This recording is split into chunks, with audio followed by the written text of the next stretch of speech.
이 시간 우리 다 함께 일어나셔서 사명선언문 함께 선포하시겠습니다.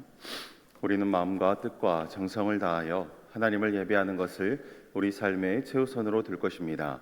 우리는 말씀과 기도 그리고 삶의 모범을 통하여 다음 세대들을 그리스도의 제자로 양육하며 교회와 민족과 세계를 책임질 글로벌 지도자들로 키울 것입니다.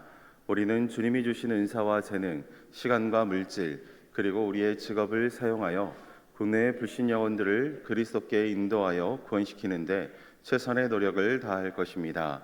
우리는 주님의 은혜 안에서 연약한 교회들을 돕고 소외된 이웃들에게 사랑을 나누어 주는 교회가 될 것입니다.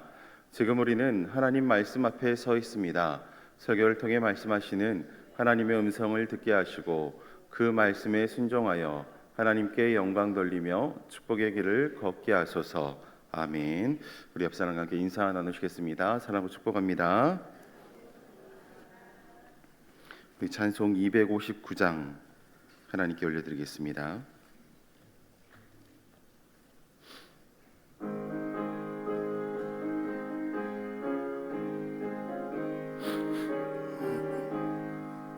예수 십자가에 흘린 피로써 그대는 씻기어 있는가?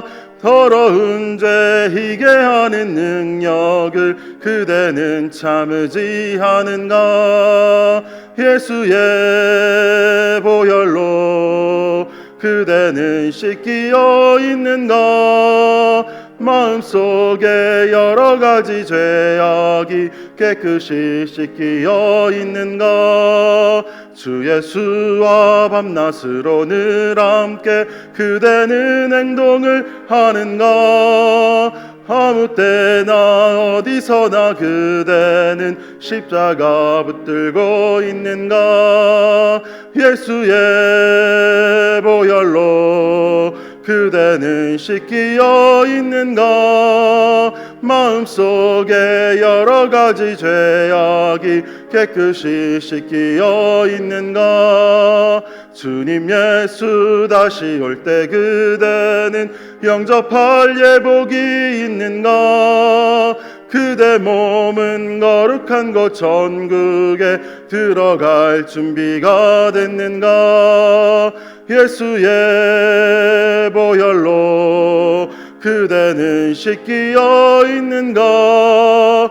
마음속에 여러 가지 죄악이 깨끗이 씻기어 있는가? 모든 죄에 더러워진 예복을 주 앞에 지금 다 벗어서 샘물같이 솟아나는 보혈로 눈보다 더 이게 씻으라.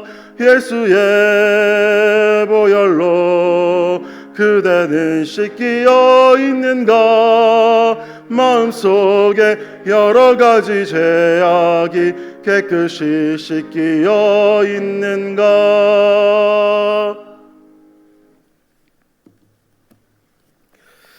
오늘 하나님의 말씀은 갈라디아서 4장 17절 18절 말씀입니다.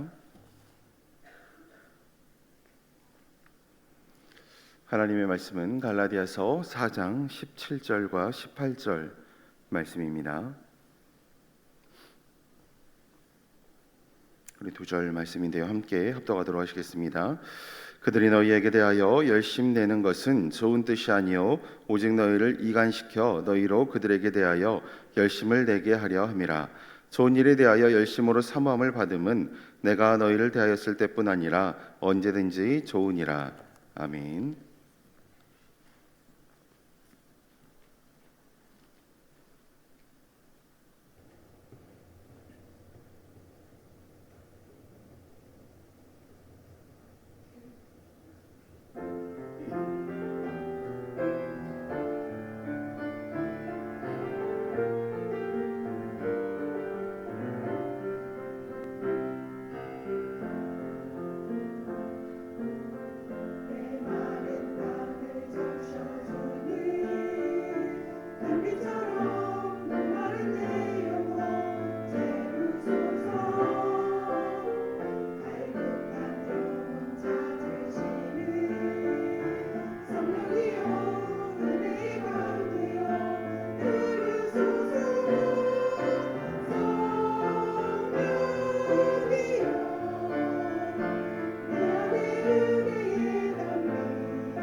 아멘. 네, 우리 팔권사에서 한 주간 동안 하나님께 찬양 올려드렸습니다. 이제 오늘 밤까지 이 찬양 올려드릴 텐데요. 한 주간 동안 힘주셨고 또 계속해서 하나님께서 우리 팔권사 가운데 함께 하시라고 우리 박수를 한 번 더 축복하고 격려하도록 하겠습니다. 네, 오늘 하나님의 말씀 갈라디아서 4장 17절과 18절 말씀인데요. 이전의 말씀 가운데서 이제 초대교회 성도들과 그리고 복음을 전하는 하나님의 사람과의 그 관계가 참 아름다운 모습들을 좀 보았습니다.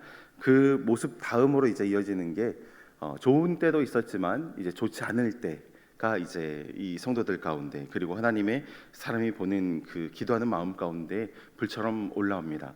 이제 거짓 교사들을 만나고 이제 성도들이 점점 바뀌어가는 그 모습 가운데서 이제 바울이 말하고 있는 것, 그들을 향해서 지적하고 있는 몇 가지 문제점들이 있습니다. 그래서 오늘 말씀은 바로 그 지점에 좀 연결선상에 있고요. 더 나아가 조금 이제 새학기가 이제 점점 다가옵니다. 새학기가 다가올 때쯤이면 이제 우리 교회 가운데서도 전도대, 목요 전도대나 아니면 캠퍼스 전도대나 이렇게 쭉 준비하고 나아갈 준비를 하지만 가만히 보면 이단들은 좀 더 빠른 것 같아요. 뭐 한 2, 3주 전부터 광주 지역에서는 뭐 첨단이나 아니면 충장로나 어제도 충장로에서 신천지가 전도를 하고 있는 모습을 이렇게 누가 찍어가지고 올려주시더라고요. 그래서 이렇게 활동하고 있는 모습들을 참 많이 보게 됩니다. 오늘 말씀이 딱 바로 그런 지점인 것 같습니다. 이단에 왜 그런 열심들에 엉뚱한 열심들에 빠지는가에 대해서 좀 지적을 하고 있습니다. 참 전 뉴스를 통해서도 이단에 대해서 말을 하고 있어도 참 당당한 것 같습니다. 최근에 보면은 전남권에서 이렇게 나주 혁신도시에도 이제 베드로 지파 뭐 분파 성전 하나가 있더라고요.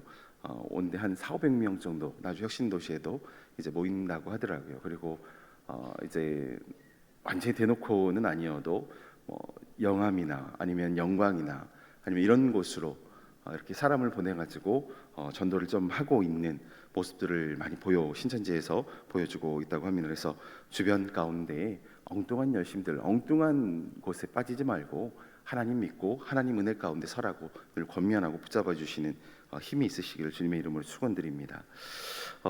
최준 목사님의 저서 중에 우리나라 가운데 루터파가 있는데 이 루터파 가운데 있는 목사님이십니다. 근데 루터파에서 이제 루터의 재발견이라는 책을 집필하신 적이 있습니다. 이 책을 읽다 보면은 이제 루터가 살았던 시대는 중세 시대입니다. 중세 시대인데 그때의 모습들과 그리고 우리 시대 가운데 있는 우리 신앙에 대한 점들을 이제 함께 좀 비교를 하면서 질문도 던지고 그것에 대한 답도 내리시는 내용을 쭉 기록을 하십니다. 굉장히 그래도 루터에 관해서는 우리나라에서는 굉장히 권위가 있으신 목사님이신데요. 그 책의 내용 가운데서 굉장히 좀 한번 정말 우리 가운데 되짚어봤으면 좋겠다 싶은 내용들이 나옵니다. 여러분 중세 시대 하면 어떤 생각이 드십니까? 뭐 중세의 르네상스나 아니면 여러 가지 뭐 다양한 문화들 그리고 종교들이 이렇게 있었는데 중세 시대 가운데 종교는 어떤 모습이었을까요? 종교 가운데 사람들은 어떤 마음을 가지고 하나님을 믿고 살아갔을까요? 우리가 신약 성경 그리고 구약 성경이 연결되는 지점 가운데 선지서들과 그리고 마태복음, 마가복음, 공관복음이 들어오는 그 사이를 암흑기라고 표현을 합니다. 하나님의 계시가 참 우리 가운데 정말 어두워졌던 시대, 정말 사람들의 마음대로 살아갔던 시대, 암흑기라고 우리가 표현을 하기도 하는데, 그럼 중세는 종교 가운데 암흑기였을까요? 아니면은 황금기였을까요? 참 고민이 되는 점입니다. 우리가 생각했을 때 종교 개혁이 일어났다라고 생각을 하면은 중세는 암흑기가 맞습니다. 그런데 여러분 종교적인 열심으로 생각을 해보면 지금의 성도들만큼이나 중세 시대는 더 큰 열심을 가지고 더 큰 종교에 대한 뜨거움을 가지고 살았던 시대입니다. 왜 그렇습니까? 정말 종교라는 하나님이라는 그 믿음 안에서 자신의 생명을 던져가면서 살아가던 시대였습니다. 정말 모든 삶의 모든 것이 종교에 대한 열심으로, 어떻게 보면은 군주들이 보여주었던 그 잘못된 모습들도 있지만 그들 가운데서도 그런 종교적 열심이 있었기 때문에 하나님의 교회가 중세 시대 가운데 선교가 되었고 전파되었고 계속해서 유지되었던 것을 볼 수가 있습니다. 그래서 양면성을 가지고 있는 거죠. 타락했다라는 그 어둠의 자리도 있지만 그 어둠의 자리 반대쪽 가운데에는 종교적인 열심이 있었다라는 것도 우리가 생각을 해볼 점입니다. 네, 그런 점에서 이제 최준 목사님도 좀 지적을 하십니다. 그러면서 이런 글을 좀 적는데요. 앞서 보았듯이 종교심으로 따지면 중세는 암흑기가 아니었다. 그러나 지적 수준으로 보면은 암흑기였다. 이 암흑기를 뚫고 나온 것은 단순히 몇 명의 지식인이나 개혁가들의 능력 때문이 아니다. 뭐 루터나 칼빈이나 아니면은 이런 사람들 몇 명 때문에 중세가 종교개혁이 일어나지 않았다라는 겁니다. 보다 깊은 이유를 찾아보면은 평신도 스스로 성서를 읽고 진리가 무엇인지 스스로 깨달아 질문하는 힘에서 그 원동력을 찾는 것이 맞아 보인다. 그리고 그렇게 질문하고 저항하는 사람들이 소통하고 손을 맞잡은 곳에서 개혁이 현실이 되었다라는 말을 합니다. 즉 몇 명의 종교 지도자들의 열심, 루터가 했던 종교 개혁 반박문으로 인해서 그 몇 사람의 선동이 종교 개혁을 이끈 것이 아니라 그것은 불을 지피는 그 성냥불과 같은, 어떻게 보면 하나의 불과 같은 촉발제였다라면 거기에 수많은 성도들의 말씀을 알고 싶은 그 마음들과 그리고 그 진리에 대한 질문하는 그 질문들이 폭발적으로 일어나면서 종교개혁이 이루어졌다라는 것입니다. 그러면서 이제 또 이런 질문을 던지십니다. 그렇다면 지금 한국교회는 어떠한가라는 겁니다. 종교심으로 따지면 암흑기가 아니다. 중세 유럽과 마찬가지로 21세기 한국은 종교심으로 넘쳐나는 것이고 각종 신앙 서적이 넘쳐나고 교회 건축에 열을 올릴 정도로 열심인 시대이다. 그러나 한국 교회를 대표하는 단어 한 가지를 제시를 하는데요. 가난한 성도가 상징하듯이 바른 진리에 대한 갈증이 심한 암흑 시대이다. 라고 말을 하십니다. 신앙 서적이 넘쳐나고 유튜브를 틀면 이제 교회에 오지 않아도 많은 사람들이 예배 드린다라고 말하고 있고요.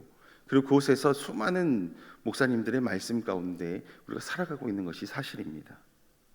그렇지만 그 반대편에 있는 한국교회를 정의 내리는 말 중에 하나는 가난한 성도입니다. 어느 한 교회가 참 부흥하더라 라고 하면은 새로운 믿지 않던 사람들이 와서 부흥하는 경우보다 가난한 성도들이 움직여서 부흥하는 경우들이 더 많은 것들을 우리가 보게 됩니다. 진리를 찾아 자꾸만 갈증을 느끼고 있다라는 것입니다. 말 그대로 우리는 신앙생활에 열심이 있는 시대를 살아가고 있다라는 것입니다. 우리에게 열심이 없는 것이 아니다라는 것이죠. 가난한 성도가 시대를 대표하는 키워드 중에 하나가 되었고, 소위 이단이라고 말하는 이들의 가장 중요한 타깃은 예수님에 대해서 들어본 적 없는 사람들이 아니라 성도들입니다. 왜 오직했으면은 신천지 가운데서 이렇게 성도들, 집사님들, 권사님들, 장로님들, 목사님들을 놓고 부를 때 물고기로 비유를 합니다. 목사님들은 황금 물고기라고 합니다. 황금 물고기 잡아서 낚아채 왔다라는 겁니다. 갈증이 심한 사람들 옆에 가서 조금만 더 긁어가지고 데려오기가 더 쉽다라는 것입니다. 열심이라는 것이 어떤 일이나 한 가지 사물 등에 있어서 깊이 있게 마음을 쏟는 상태를 열심이다라고 말을 합니다. 그러다 보니 그 마음들이 우리 가운데 있으면 우리 가운데 행동이 일어납니다. 우리가 하나님에 대한 열심이 그렇게 있는데도 근데 돌이켜보면 사도행전 1장 8절에서 무엇이라고 말씀하고 있냐면 오직 성령이 너희에게 임하시면 너희가 권능을 받고 예루살렘과 온 유대와 사마리아와 땅끝까지 이르러 내 증인이 되리라 하시니라 라는 지상 명령을 우리에게 허락하셨습니다. 중세도 그렇고요, 지금 21세기도 그렇고요, 하나님에 대한 종교적인 열심이 그렇게 뜨거운데도 사도행전 1장 8절의 말씀은 도무지 이루어질 기미가 보이지 않고 있다는 겁니다. 온 세계, 온 열방, 온 민족 가운데 복음을 전해야 되는 이 사명이 금방이면 이루어질 것 같은 이 열심들인데도 이루어지지가 않고 있다는 겁니다. 근데 점점 우리가 모르는, 정말 예수 그리스도에 대해서 복음 듣지 못한 사람들에 대한 언어적인 부분은 점점 해결이 돼가고 있습니다. 그러나 점점 불신자들은 늘어가고 있는 것이 이 시대의 모습입니다. 성교학적으로 보면, 어떤 성교학을 공부하신 목사님이 그 말씀하시더라고요. 성교학적으로 보면은 예수님이 절대 오시지 않을 것 같다라고. 믿는 자들이 점점 늘어나야 되는데 불신자들이 점점 늘어나니 오히려 그 역전현상으로 봤을 때는 참 어렵지 않냐라고 말씀하시는 것을 들은 적이 있습니다. 주님의 지상명령이 더욱 가속화를 일으키는 것이 아니라 반대의 경우들이 생겨나가고 있는 것입니다.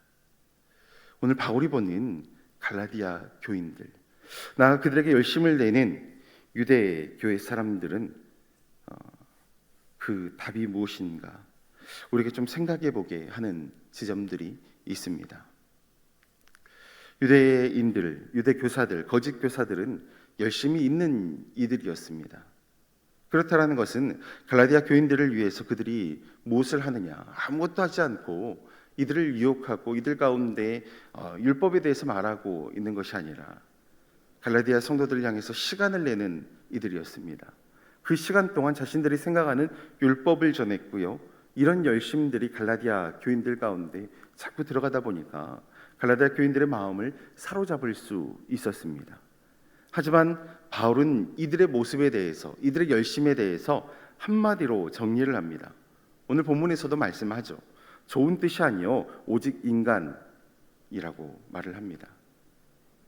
그 말인즉슨 그들이 내고 있는 이 열심을 바울이 가르친 복음의 진리에 대해서 굳게 세워주고 하나님을 향해서 더욱더 깊은 자리에 설 수 있도록 인도해 주고 있는 것이 아니라 복음의 진리를 떠나게 하는 것에 열심이라는 것입니다. 어떤 것이었든 갈라디아 교인들이 복음을 떠나서 유대인들의 방식대로 율법을 따르는 삶에 서도록 하는 뜻이 그들이 가진 열심의 목적이라는 것입니다.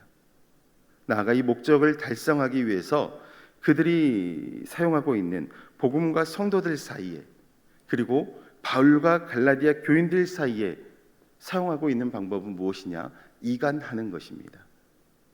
이간하더라라는 것입니다. 그렇습니다. 그들이 전하는 율법은 복음을 더욱 우리 가운데 붙들도록 힘을 길러주는 것이 아니라, 우리가 왜 우리 육신도 그렇지 않습니까?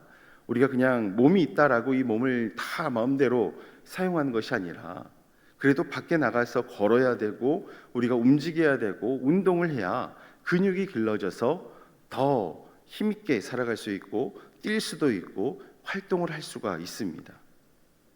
근데 그런 역할을 하고 있는 것이 아니라 갈라디아 교인들 나아가 우리들로 복음과 멀어지게 하는데, 이 근육을 만드는데 완전히 흐지부지 만들게 하는데 그 역할이 있다라는 것입니다. 근데 문제는 우리가 이렇게 이간하는 이들이 있다라는 것을 알고 있어도 그들의 이간하는 말에 대해서 내성이 전혀 없다라는 겁니다.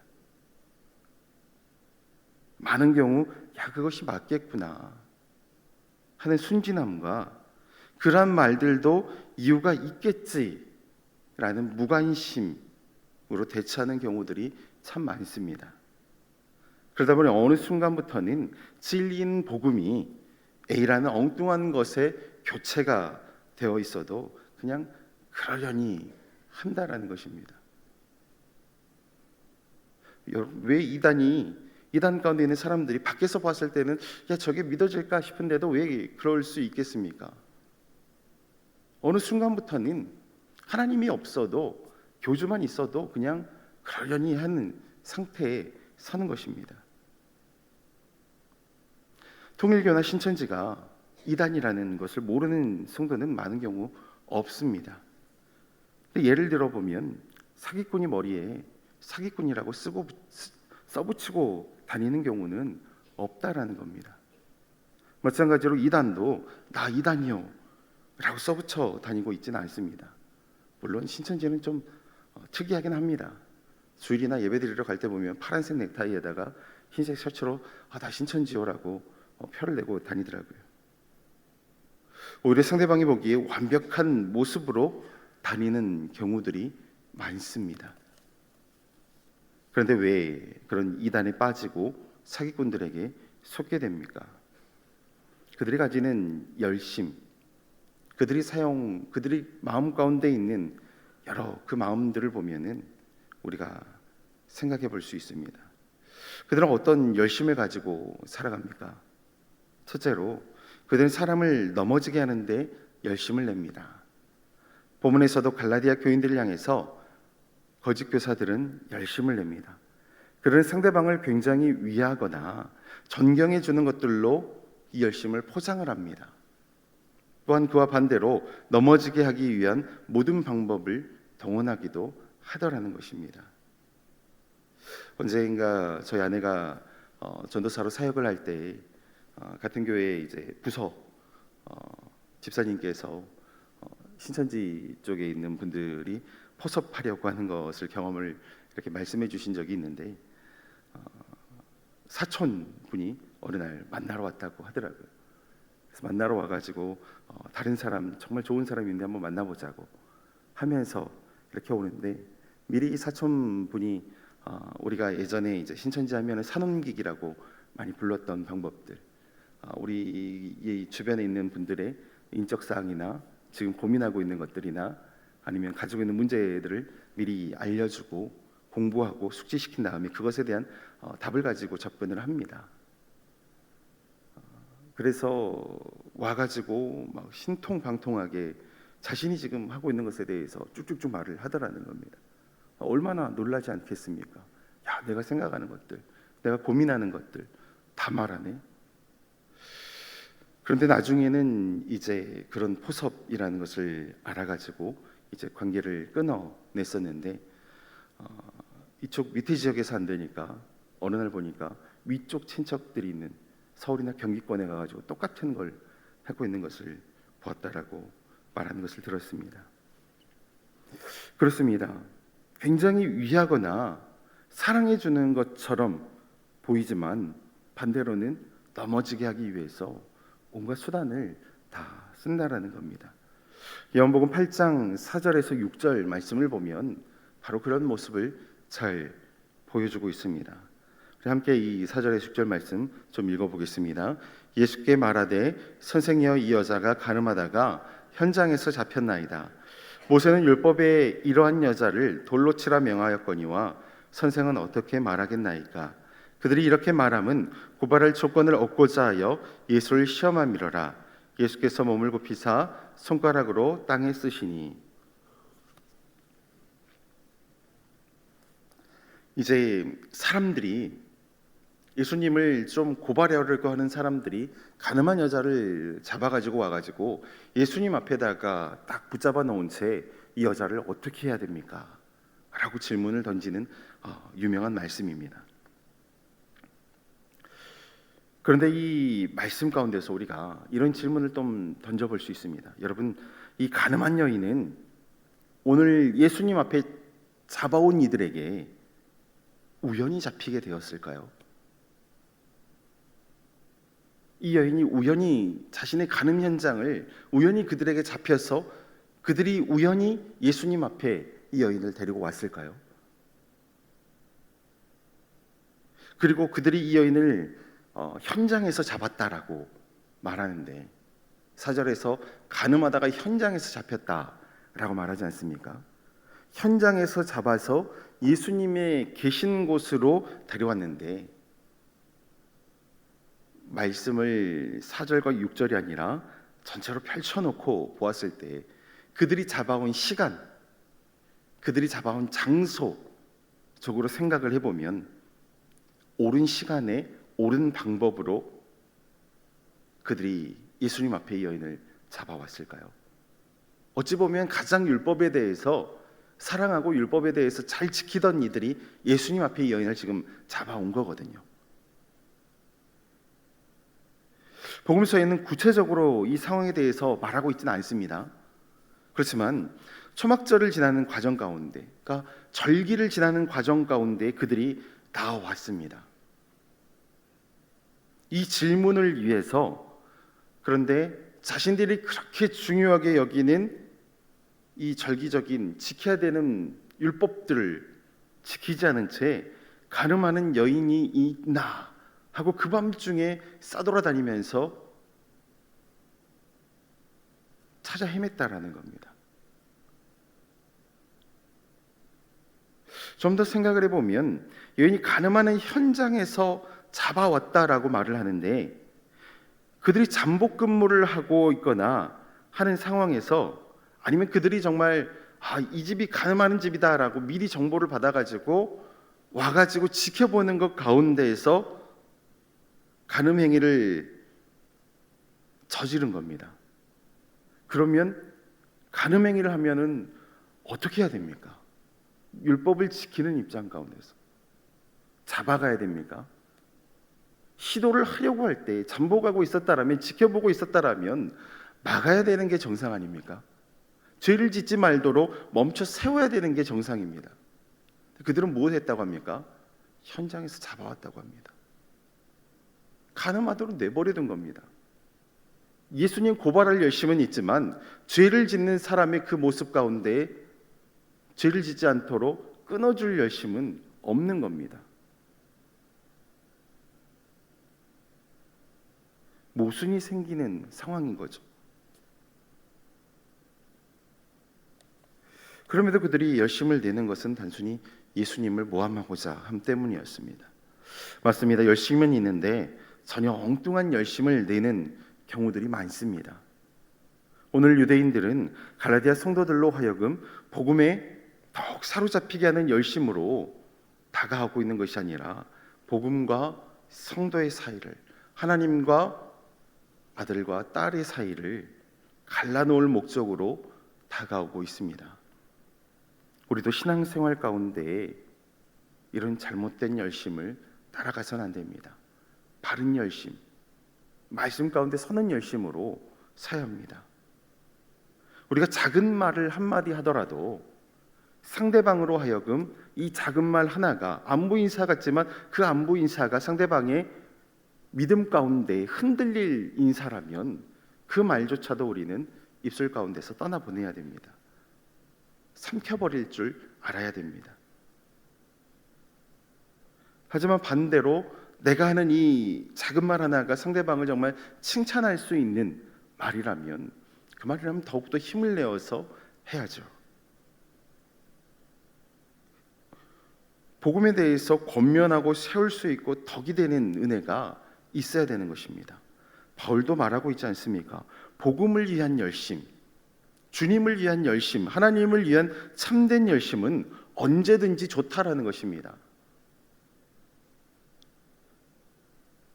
그렇습니다. 사랑하는 성도 여러분, 열심히 있는, 정말 주님을 위해 열심히 있는, 사람을 넘어뜨리고 사람을 엉뚱한 하나님으로부터 멀어지게 하는 열심이 아니라 주님을 더욱 사랑하게 하는 열심을 내는 은혜가 저 여러분 가운데 있으시길 주님의 이름으로 축원드립니다. 두 번째로 그들 가운데 바울이 볼 수 있었던 것은 분별하지 못하는 열심이 있었다라는 겁니다. 마태복음 16장에서 예수님께서 자신이 고난의 길을 가신다라는 것을 이제 제자들에게 알리십니다. 근데 그때 베드로가 뭐라고 말합니까? 베드로는 정말 그런 마음보다는 좀 예수님을 사랑하고 충성되는 마음으로 이렇게 외칩니다. 주님, 그 길 가운데 가지 마시라고. 근데 예수님이 베드로에 대해서, 베드로가 충정을 담해가지고 그 열심을 내가지고 주님께 그렇게 딱 말을 했는데, 그런 일 미치지 않을 겁니다 라고 했는데 예수님께서 하시는 예수님께 돌아온 것은 칭찬이 아니라 베드로를 향해서 예수님이 사탄아 물러가라라고 말씀하십니다. 자신이 가장 사랑하는 제자여도 엉뚱한 열심을 품으니까요, 예수님이 사정없이 그냥 사탄아 물러가라라고 제자에게 면박을 주십니다. 베드로가 주님을 위해 생각하고자 하는 말이 주님의 길을 막는 분별 없는 열심이었기 때문입니다. 주님이 고난의 길을 가셔야 십자가 보혈의 그 은혜가 온 세상 모든 사람들 가운데 이루어지는데, 그 복음의 길을 막아서는 말을 엉뚱한 열심을 내고 있으니 주님 마음 가운데 이것은 사탄이 가로막는 것이나 다름이 없었다라는 겁니다. 유대주의자들은 자신들이 하나님을 위해 일한다고 생각하였을 것입니다. 그러나 그것은 잘못된 열심이었습니다. 하나님의 영광을 나타내는 것이 아니라 하나님의 계시를 통해 오신 예수님의 십자가와 부활을 가리는 어리석은 일이었다라는 것이었습니다. 맞습니다. 누구를 위해서 열심을 내야 되는지 분별하지 못하면 엉뚱한 것에 자꾸 열심을 내다라는 것입니다. 더 나아가 그것이 하나님의 은혜를 가리워버리는 열심일 때가 있다라는 것입니다. 그럼 이런 분별하지 못하는 열심을 우리가 말씀 가운데서 볼 수 있고요. 마지막으로 세 번째로는 그들 가운데 팬적인 열심이 보였다라는 겁니다. 팬적인 열심이라는 것은 우리가 요즘 K컬처, K문화가 굉장히 유행하지 않습니까? 아이돌이나 아니면 K팝 이나 여러 가지 것들로 우리나라 문화들이, 컨텐츠들이 이렇게 유행입니다. 근데 이 컨텐츠 중에 우리 가운데 한 가지 볼 수 있는 것이 사생팬들이 있습니다. 근데 이 사생팬들이 장난이 아니거든요. 학생들이 학교를 안 가고 아이돌 행사를 따라다닙니다. 아니면 직장인들이 직장을 가야 되는데 직장 안 나가고 아이돌 공항 출근하는 거 거기 가가지고 사진 찍고 있고 그런 경우들입니다. 다 따라다닙니다. 택시 타면서 쫓아다닌다고 하더라고요. 왜 예전에 한번 전국 노래자랑을 보면은 꼭 그 영상에 잡히시는 분들 중에 나이 드신 지긋하신 할아버지 한 분하고 할머니 한 분이 꼭 잡힌 것을 우리가 전국 노래자랑 보다 보면은 늘 잡힐 때를 본 적이 있습니다. 매번 노래자랑을 하고 있으면 할아버지 할머니가 거기서 춤추고 계시더라고요. 다큐멘터리로 나온 적이 있어요. 도대체 이분들은 뭐 하시는 분인가? 그러니까 송혜 씨가 이제 사회 보실 때 전국 노래자랑이 너무 좋아가지고 전국 노래자랑 일정표를 쭉 적어놓고 전국을 돌아다니시면서 다 쫓아다니시는 분이시더라고요. 그래서 이분들을 주제로 해가지고 다큐멘터리를 제작한 걸 본 적이 있습니다. 근데 그분들에게서는 이제 은퇴하시고 자신들의 삶의 참 즐거움이었죠. 근데 그런 팬적인 열심은 좋을 때도 있지만 위험할 때가 있습니다. 율법주의자들은 갈라디아 지역에 원래 있던 이들이라기보다는 바울이 전도 여행을 하는 모든 곳을 쫓아다니던 광팬들입니다. 바울의 광팬이라고 봐야 될지 누구의 광팬이라고 봐야 될지 참 어려운 이들인데요. 근데 이 광팬들의 목적은 복음을 전하는 게 아니라 복음이 전해지는 곳에 가서 깽판 치는 게 목적입니다. 율법 전하는 게 목적입니다. 바울 다니는 모든 것을 쫓아다니며 사도행전의 기록 가운데 와서 바울 죽이려 하고 쫓아내려 하고 선동하고 자꾸 그러지 않습니까? 우리나라에서도 한때 유행했던 신앙도서 가운데 팬인가 제자인가라는 책을 기억하실 겁니다. 맞습니다. 우리는 좋아해서 쫓아다니는 팬이 아니라 예수님의 삶을 따라 살아야 되는 제자들입니다. 맹목적인 팬적 열심이 아니라 예수님에 대한 체험과 삶이 있는 제자된 은혜가 우리 가운데 있어야 되는 것입니다. 그 은혜로 복음을 맞이하고 사랑할 줄 알아야 되는 것입니다.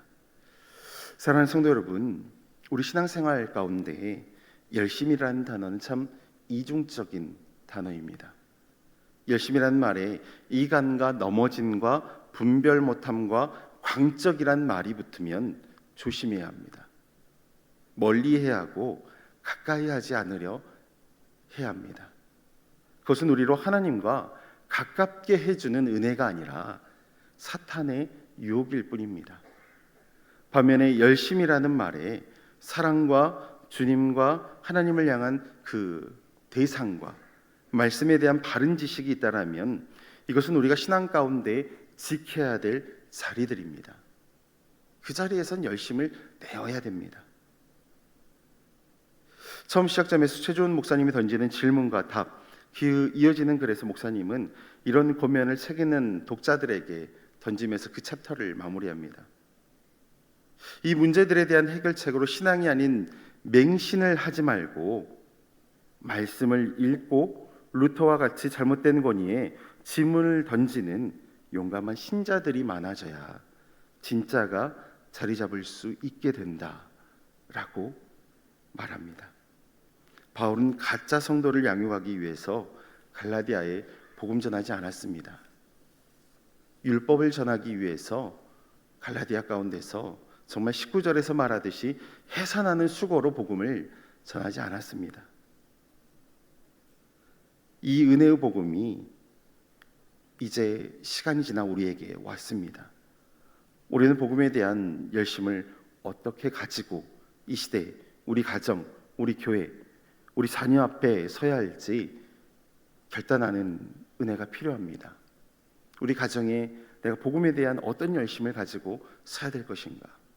하루 쭉 묵상하시고 기도하시면서 하나님, 내 혈기로 나오는 잘못된 열심이 아니라 하나님 말씀에 의지하는 하나님께서 보여주시는 의로운 혈기를 가지는 열심이 우리 삶에 있게 해주시라고 기도하며 서는 은혜가 있기를 주님의 이름으로 축원드립니다. 오늘 함께 기도하면서 나가겠습니다. 기도하시면서 지난 한 주간 가운데 쭉 보내면서 우리 교회 가운데 참 많은 분들이 수술 받으셨습니다. 하나님 은혜로 함께 하시고 역사하시고 또 우리 가운데 많은 환우들이 있습니다. 하나님 잊지 마시고 그들을 낫게 하여 주시옵소서. 또 우리 가정을 위해서 우리 교회를 위해서 함께 기도해 주시기 바랍니다. 기도하겠습니다.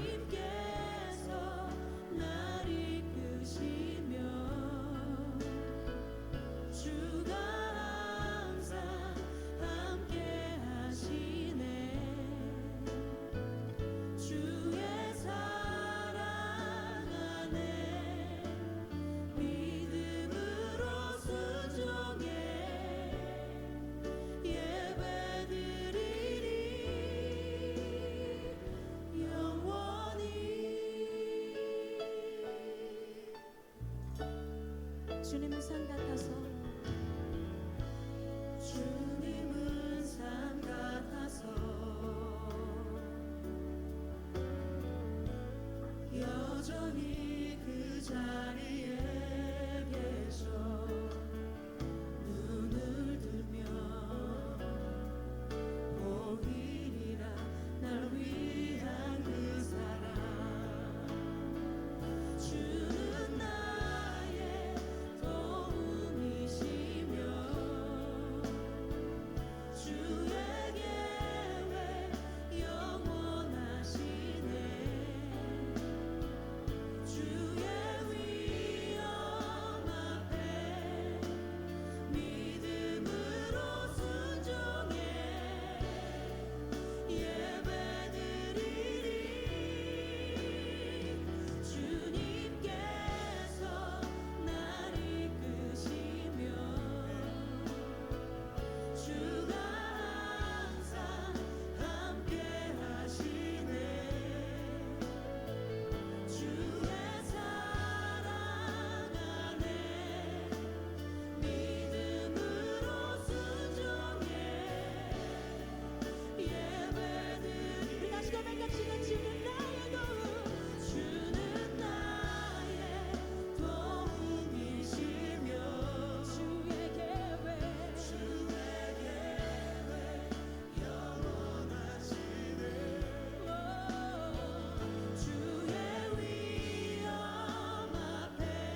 할렐루야. 사랑과 은혜가 풍성하신 하나님 말씀 가운데 참 어려운 말씀입니다.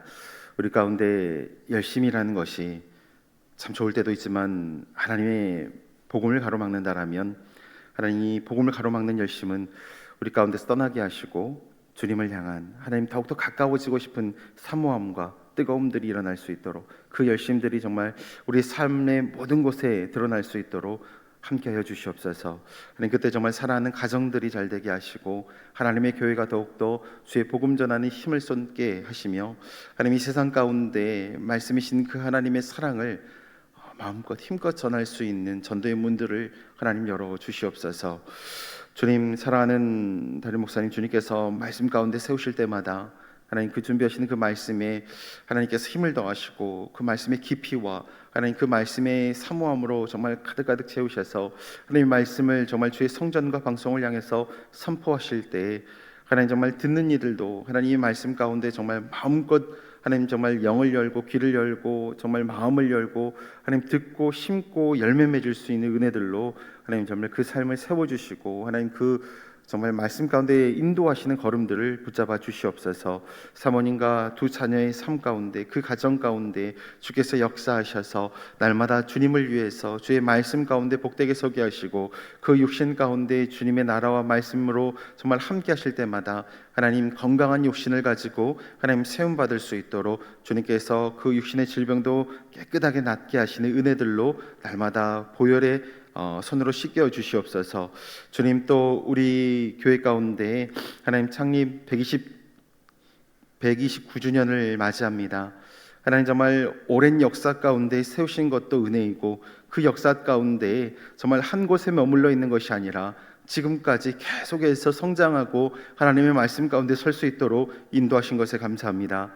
하나님 129주년 정말 기념 예배를 통하여서 하나님 정말 드리는 모든 성도들의 그 마음과 기쁨과 감사를 통하여서 하나님 우리 교회가 더욱더 나아가야 될 길들을 열어주시고 하나님의 복과 은혜를 통하여서 더욱더 축복된 하나님의 교회 될 수 있도록 하나님 정말 쓰임받는 하나님의 교회 될 수 있도록 주님들 함께하여 주시옵소서.